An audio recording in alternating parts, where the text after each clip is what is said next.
Hello and welcome back to the Dirt Dispatch.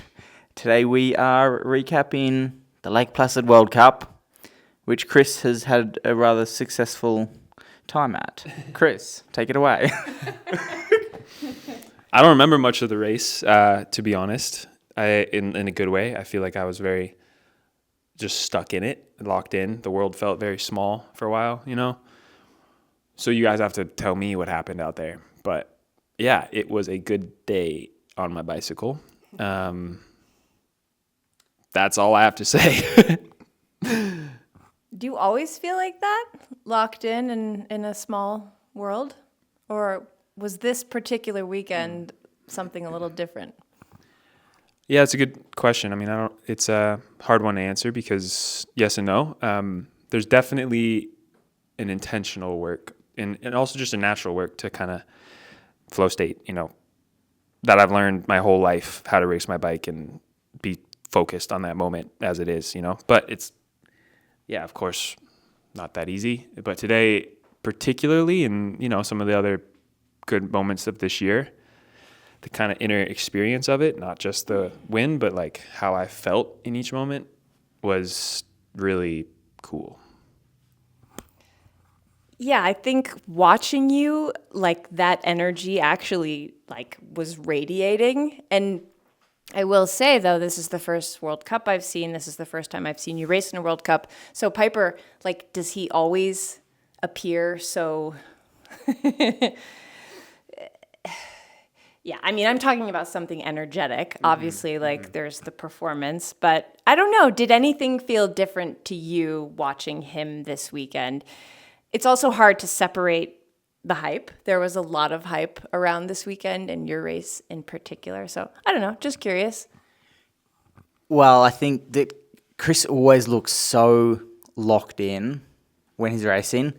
And even at the races that you were not doing so well at this season, you still look calm.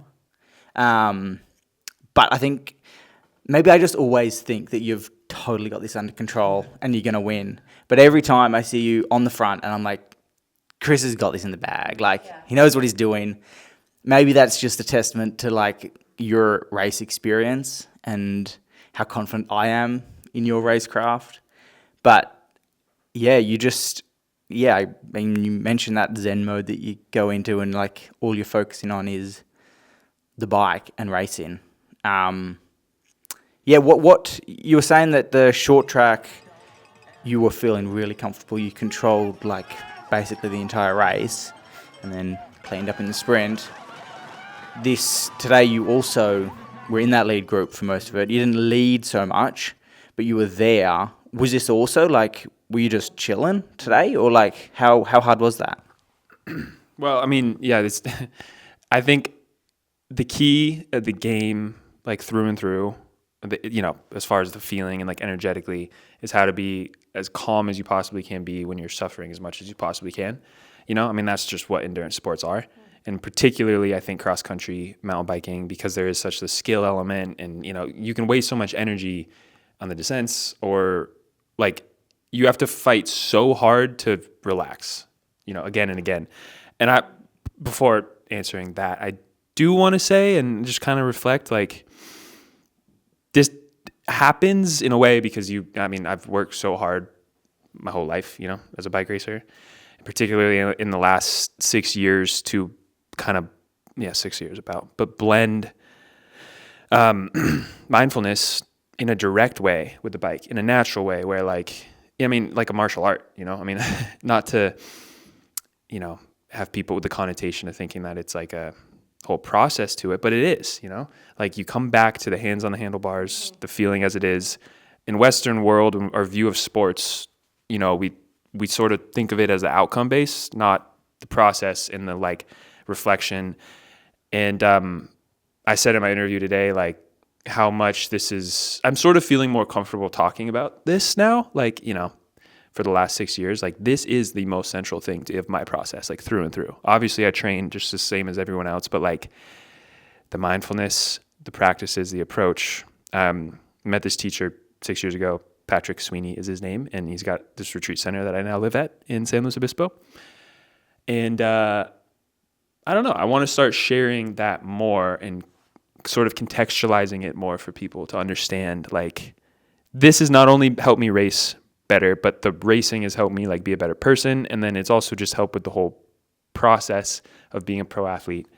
And I think that there's a lot of benefit to it. And yeah, maybe like I'm just slowly realizing like this is a shift. This year more than in the past, I kind of had a breakthrough where, again, I don't, to talk about myself in a third person, but like I do feel like I seem calmer and more composed, and like it's been sort of weird and cool to have people notice, like the commentators talk about like how calm I am, in a way. I don't know.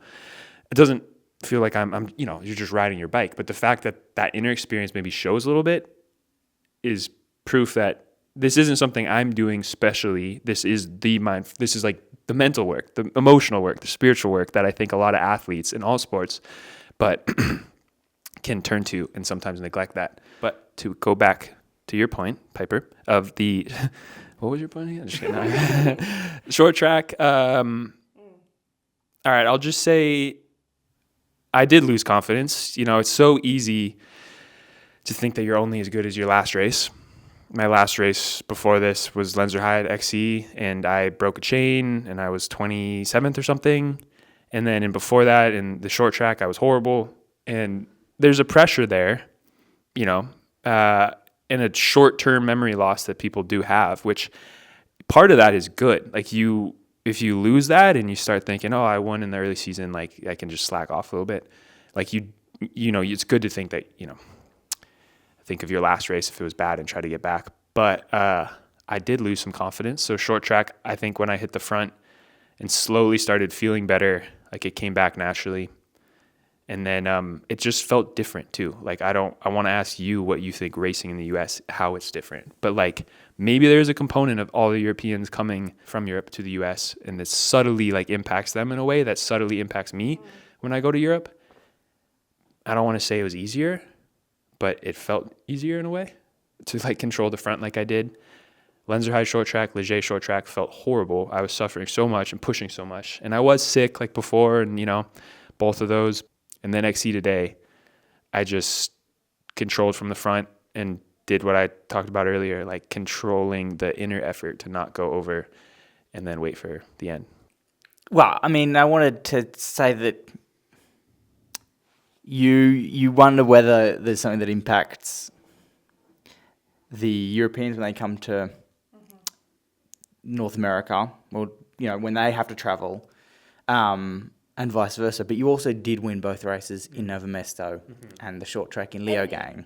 I was going to say that too. You had a bad race in Lenzerheide, but it's not like you've never raced there before. Yeah. But sorry, Piper, I totally just... No, and he got second in Zermatt at the XCC World Champs. Yeah. But I was thinking a lot, like musing a lot about this concept of like racing at home, because this has been such a big topic of conversation for us. With growing the sport, et cetera, and like, I was thinking today about anyone not from the U.S. and like what it was like for them, and just me as a spectator cheering. Like, I was cheering. Of course, I want to cheer for like Yolanda Neff, like all these people I've never seen race, but I also am like Maddie, Kelsey, Gwen, like more so. Yeah. What to make up for the lack of those cheers over there? I don't know what. No. I think it's just because like it's very exciting. But it sounded like you were saying maybe there is some subtlety to that, and where you're racing. And here I am talking about energy again. I don't know. That's all it is, I don't think many of the American fans know the names of like all the Europeans. I mean, the pure mountain bike fans. But when you go to Czech Republic, or you go to Italy, like France is just right there, right? They know there's less, So I think it was weird for me and really cool to have like, holy shit, like everybody is cheering for me, like only me, it feels like, And that was, I feel like I was able to feel that as like, just totally like love, nothing like just support. And it was really cool.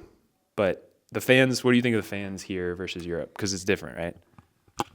It is different. And I think from the snippets of conversation I heard today, they don't get stuck up on the minor details. I heard some people talking about you, and they're talking about your Red Bull helmet, and they don't know all the details. They know your name and which one you are. Yeah. And I think they're turning up to support the American riders without getting caught up in all the little details. Yeah. And they know Yolanda and they know Evie and all that. But I think for everyone who's sort of into the sport, even just slightly, it's an opportunity for them to come out and support all of you guys, all the Americans that they obviously see in the media and know of you all. And so even if they're maybe not so obsessed with it, they go, oh, this is a World Cup near enough to me. I'm going to go and cheer for Chris because he's doing awesome this season. Mm-hmm. And so I think they're just showing up and they're loud. And I had seen that Kate had mentioned hearing some like actual English cheers and not just a hop, hop, hop or allay. That is huge. It makes you feel at home. And I think that there's real power in that. And so many of the Americans did really well today. Riley and Bjorn both top 15. The girls killed it. Like 5 in the top 20. There you go. So it's like, home field advantage is definitely a thing. Yeah, and I guess I could talk for 2 hours about like what I think and how much I want the sport to grow in the U.S., how much I believe in it, and how different it is. Like that formula, that like roadmap to grow the sport in the U.S. And when I say the sport, I don't just mean UCI mountain bike World Cup racing. I think that has a place that can grow more people on bikes generally. But it is that's what's missing in a way, like to draw the connection between what we had this weekend and the casual mountain bike enthusiasts in the U.S. who, have no idea what that even mountain biking is, a World Cup sport or in the Olympics. Like, I think that racing here and more storytelling, more, people realizing what mountain bike racing really is, like the nuance of it, even mountain bikers themselves, is really important. And I don't know. This is a big topic, but we don't have to go into it too much. We could save it. But a little segue is like I think I saw sort of a few different types of fans this weekend. Like there were the sort of local people who knew there was a big race going on. They may not be mountain bike fans, but they're like, we met this couple that owns some tourist rental cabins, and they were like, we have World Cups here all the time, ski World Cups, bobsled, whatever. And when we heard there was a mountain bike World Cup, we knew these were going to be the best mountain bikers in the world. So like, of course we want to come watch. But honestly, I feel like a huge sector of the fans here were parents with kids. Totally. And that, I think, is this this is this link we've been looking for. The kids are in NICA, they ride, they're stoked, and the parents, we met people who drove from Pittsburgh, we met some people from New Jersey, and it was sort of like, this was for the kids, and that was really cool. And as someone who has, primarily covered gravel, that's a huge difference. Like, for sure.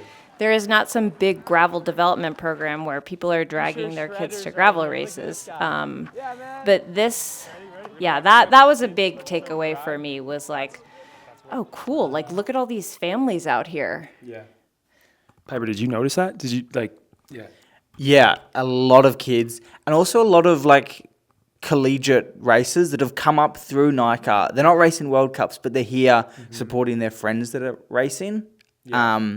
The amount of kids that you had on the NICA outride thing on Saturday was so cool to see that many kids. And I think the stuff that NICA does in the States is really special. Yeah. And Little Bellas as well. I guess that's sort of proof in the pudding, seeing how many kids are out here, but also how many young Americans are coming up, and you're also, you know, part of that. Really, really cool to see. Yeah.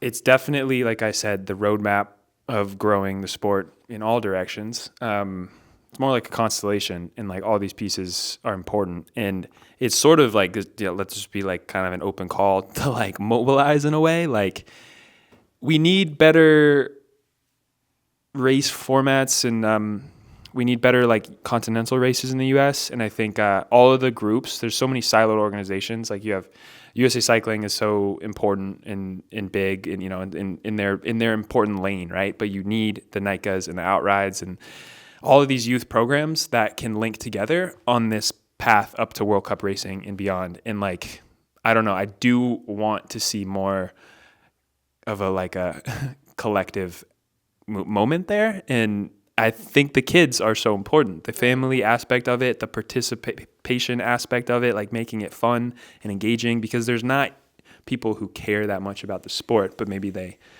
care about having a good weekend, you know? Yeah. And that's good. We got to lean into that.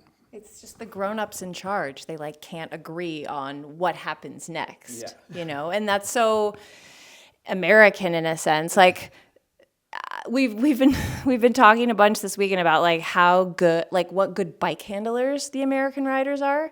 Seriously, like, I mean, from my perspective, you guys can all handle your bikes. You have, you know, stees and like, and not to say that Europeans and other riders don't, but you know, what if that's because you guys grow up, instead of being on like a very straight, narrow track, you learn how to have fun on your bikes first. For sure.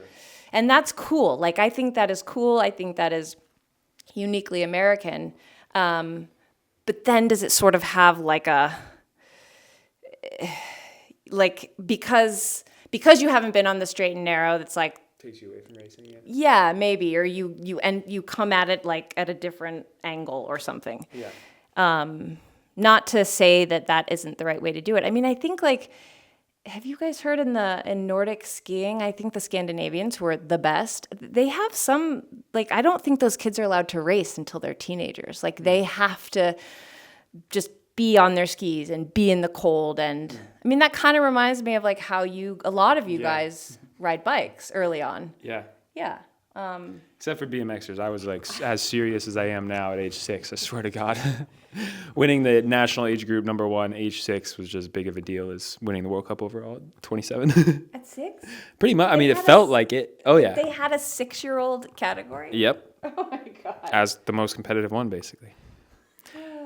I've seen him on his little. I'll show you some videos. Okay. Yeah. Not a strider, bro.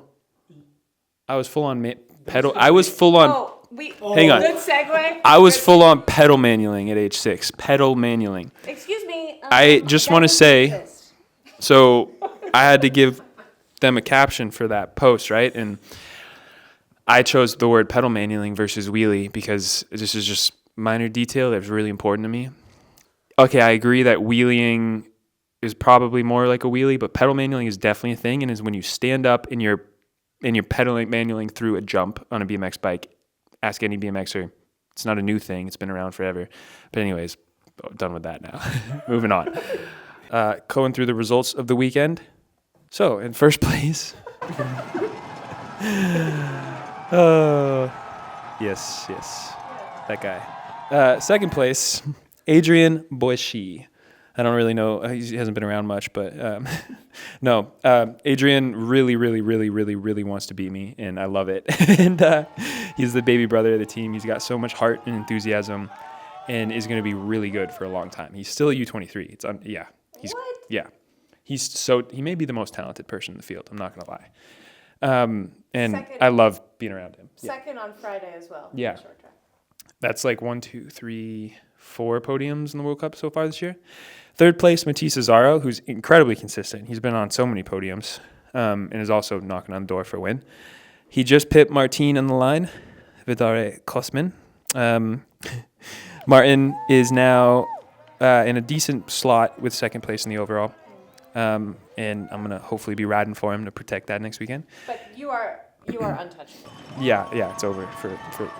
And then Avendetto in fifth. He was second at Worlds. He's definitely. I mean, all these guys are super young. Like Putner, Avendetto, Martin, Azaro. They're all born in 1999 or 2000, and then Adrian, 2003. So, those guys are. Yeah, this is maybe like, you'll see these guys in the top 5 for a lot of years. Putner had a great ride, and then Guarini, Luca Martin, who's third in the overall. Charlie Aldrich, Simon Andresen, and then Riley Amos in 11th, and then to skip down, Bjorn Riley was 14th, so solid ride for those guys. I think, like, I've talked to them a lot about what the first year U20 or first year elite is like and the jump that they will make, and they're right there. They're right on track, so good to see that. All right, Piper, your turn. I'll hold the phone. We'll run through the U23 women. Shout out Vida. Shout out Vida. So, we have Vida Lopez de San Roman, who won, ahead of Sara Kortanovas in second, Valentina Corvi in third, Ella McPhee in fourth, Anina Hutter in fifth, Fiona Schibler in sixth, Olivia Onesti in seventh, American McKenna Kellerman in eighth, Alina Benoit in ninth. Shout out Dan English. Shout out Dan English. And Juliana Salvini Morgan in 10th. Brazilian, yeah. Yeah, great ride from Vida. I think she's like slowly figuring out how to race these races and not just go full gas. She's figuring out how to like play her cards right. Yeah. So that was really cool to see her win in front of a home crowd and back up her race from Last weekend. From Lenzerheide, yeah. She's got the racer in her, like you can kind of tell who's got that racer gene, the ability to win. And, not to like reduce it to that, but she's definitely going to be really good. Like, yeah, obviously. But there's something, the way that she approaches it, like she's got that racer in her. It's I don't know how else to say it. Yeah. How about the overall? Valentina, has she won it now? I don't think she's wrapped it up, but she is still leading. Yeah. Cool to see a decent amount of U23 women come here, from Europe. I feel like that has changed maybe with the team structure with Warner Brothers, like having more of the factory teams, like, they maybe makes it harder for people not on the teams to come over, but for those on it, like, there's more investment, so bringing them over to the U.S. is important. In the past, you've seen like really small fields for U23. I wonder if the points hunt for teams sort of comes into play, where if they've got a U23 rider, that is a big part, especially if they're racing well. That's a big part of their collective points. Yeah. So U23 men, we had Finn Troidler dunking on his opponents, taking the win. He's had a really dominant season. We had Spanish rider Thibaut Francois Baudry, who got second, which was his sort of standout ride from him.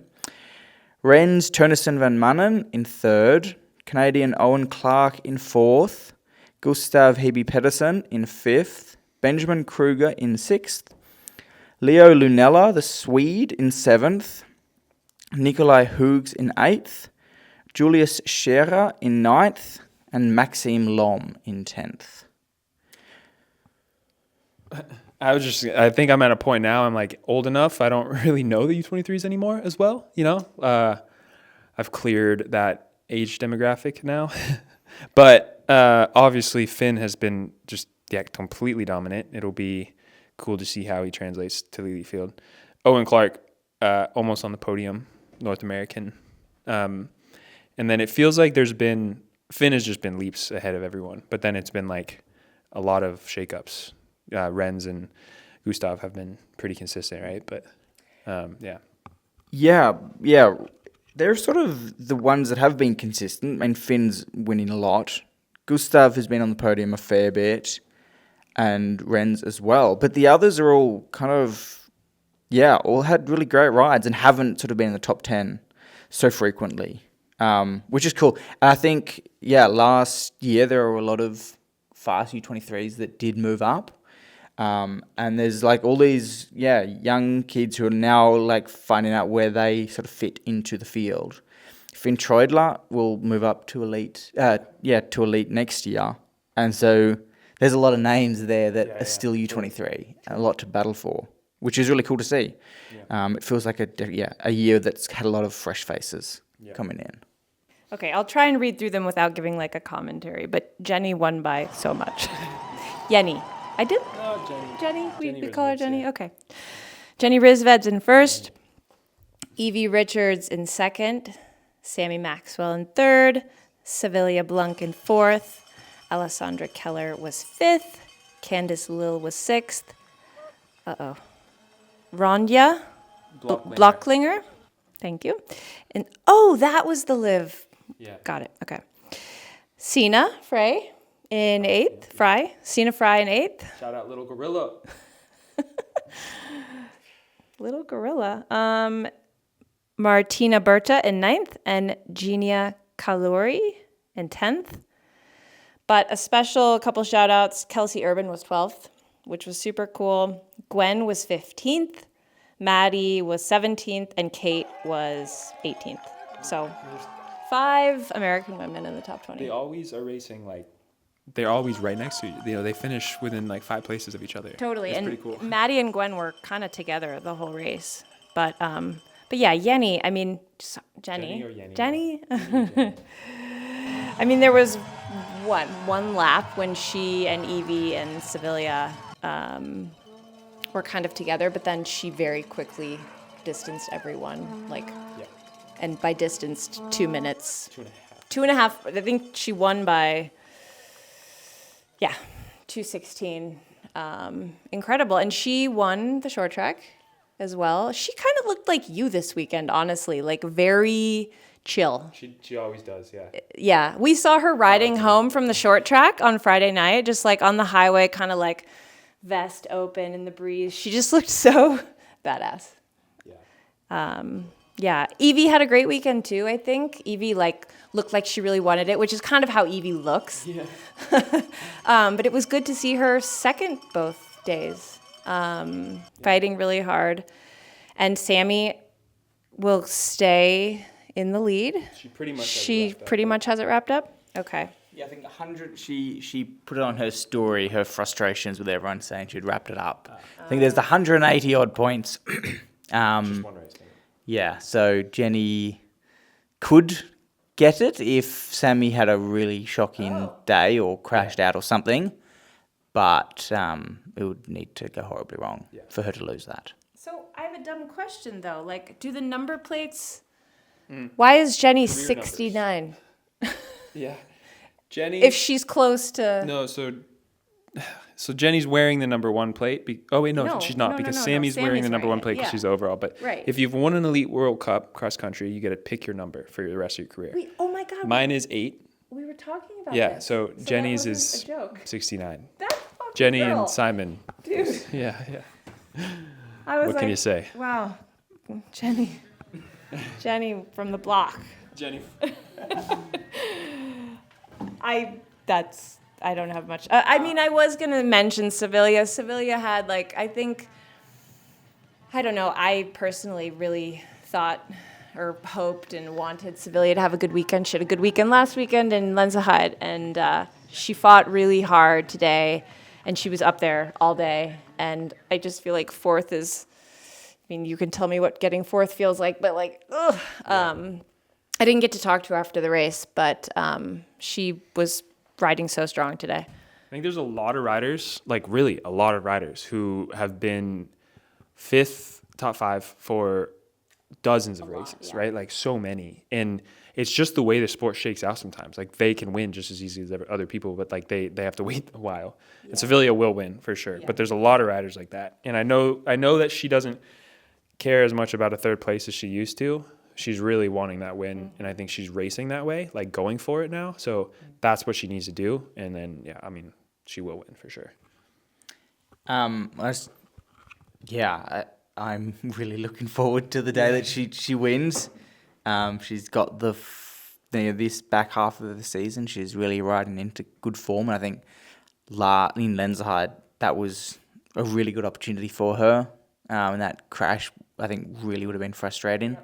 And then obviously this week would have been a one that she was hoping she could do really well at. And obviously Jenny had different plans. But yeah, looking forward to the day that she pulls it off. We mention it a lot on the race recap podcast, but that is how Jenny races. She just does her own thing and she doesn't look back. That's impressive. Yeah, and I think the last time we saw such a dominant race was Pauline in Leger, which was, I think, the race before the Olympics, when she had, obviously, phenomenal form.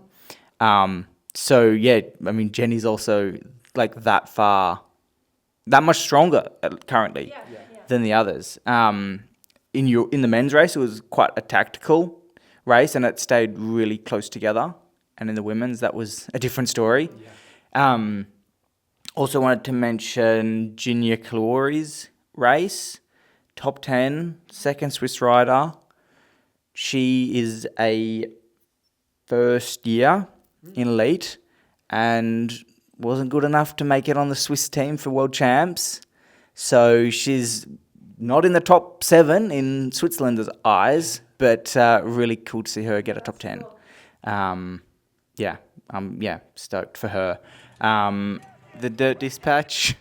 Obviously wouldn't be possible with all the creatives that are making it happen, and it's sort of a hodgepodge attempt at just providing commentary and culture and space and passion for mountain biking.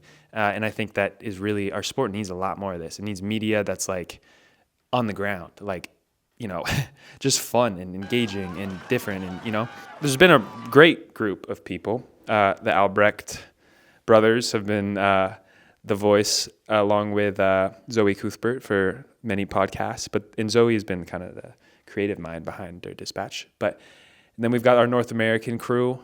Betsy's been crushing it. She'll be at Little Sugar. And then Piper and Bjorn are going to Red Bull Rampage to bring Dirt Dispatch to the freeride scene. So watch out, freeriders. You're not ready for us. Tobin behind the camera this weekend has been crushing it. So you have a great broadcast, you know, like at a high level. We're on HBO Max and Eurosport, but mountain biking is a small sport. So like, let's just chit chat about it, you know, with a bunch of friends. And it's fun to be doing this. So keep going. I mean, I will just say this was my first World Cup. Yeah. And it was honestly kind of surreal because, and this kind of goes along with like how important it is to have more races here in the US. It was surreal for me to be here at a World Cup, having only watched World Cups on TV and been like, it's so Euro, you know, or there's like there is a distance. It was cool because being here on the ground felt surreal. And I was like, okay, wait, this isn't actually Euro. Like, this is mountain biking. Like, I was like traipsing around in the woods all day, and like people were cheering, and it was super cool. It just happened to be that like the best mountain bikers in the world were there. And so, I don't know, it really made me like excited and hopeful that there will be more, and there will be more World Cups here. Like next year we'll be back in Lake Placid and we'll be in Soldier Hollow. And I also will admit that I was a little worried, like, what if nobody shows up? Mm-hmm. Because we're far away. It's far away, but it's more so that like just the culture of cycling as a sport in this country is very different than the rest of the world, particularly Europe. And I've been at bike races where like there was a lot of hype, but there weren't a lot of spectators. Mm-hmm. And I felt this weekend like, oh, you were dumb, Betsy. Like, of course people were going to come, but I was nervous. Yeah. And I don't know if you maybe were too, but you guys could speak to snowshoe. I know snowshoe is popular. And I know that there are less spectators than a race in Europe, right? But they're louder. They're for sure, like, every American is worth 5 Austrians as far as noise. As far as noise and, like, Stoke, yeah. So when Kate said, they say, like, up, up, up, like she wasn't... Yeah. Sometimes they don't say anything. Oh, that's no fun. Yeah.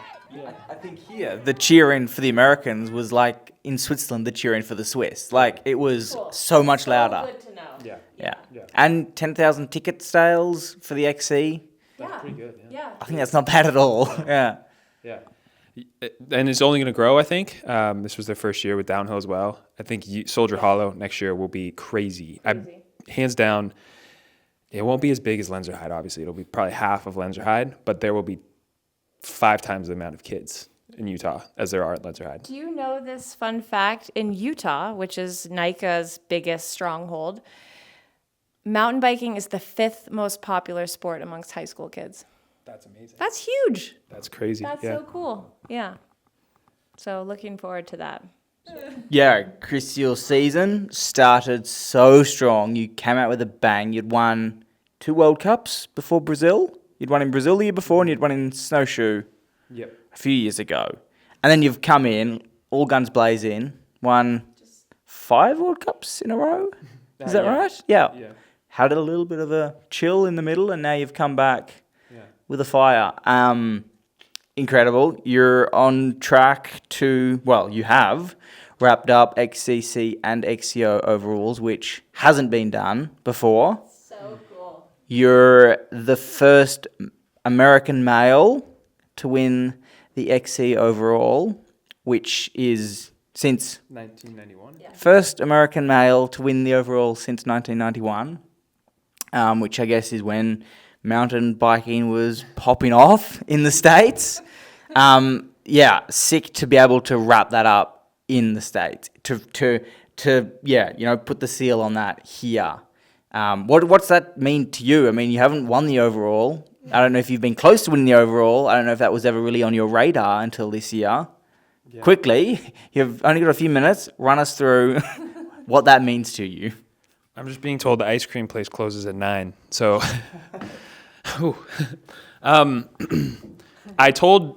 just a funny story. I told Bjorn at the end of end of 2023, which was a really rough year for me.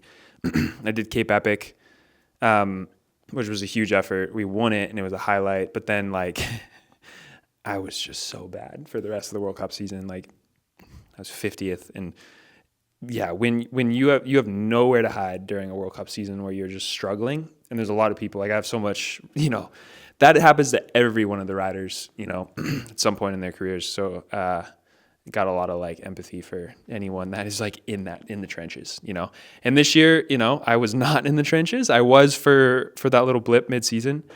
But anyways, at the end of 2023, to go back to that story, I told Bjorn I will not retire until I finish with a top 10 World Cup, like until I finish with a single-digit plate and at the end of the World Cup season. That was before career numbers, so I was just like, I got to get a single-digit plate.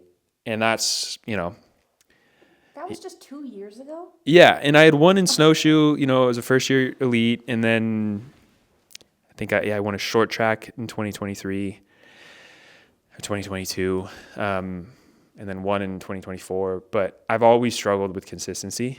I think, anyone will kind of who's nuanced in their like understanding knows that I have. Like I'm not good at getting 6th place again and again. There's some riders who are like really good at that.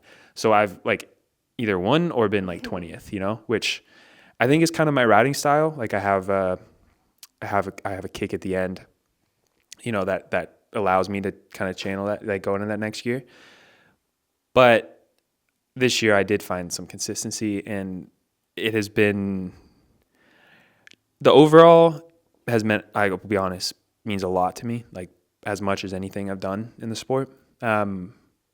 It's not as big of a title as, for the fans and the brands as a world championship or obviously Olympic medal, but like for me and feeling, like I said, I wanted to be in the top 10 at one point in my career.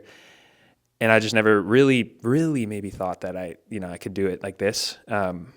So I have this like big weight off my shoulders in a way, and this big like relief, and just, I'm pretty proud of how much I've worked for this and how much all the people around me have worked for this. So, but there's an aspect of shifting the goalposts again and again, like, all of a sudden, it became like I have to win this overall, I can do this. I got to do this. When before it was like just winning a World Cup makes a season in a way. And that is like great. That's like, you got to do that in sport. But it also shows you that the results are not going to bring you satisfaction like the process is. Because if you're always just, okay, next year I got to live up to this or win more, you know, you're always chasing kind of a ghost with results or outcomes. And I think that it's made me realize as I mature how much you got to just love what you do. And again, it's a cliche, but like love the process. So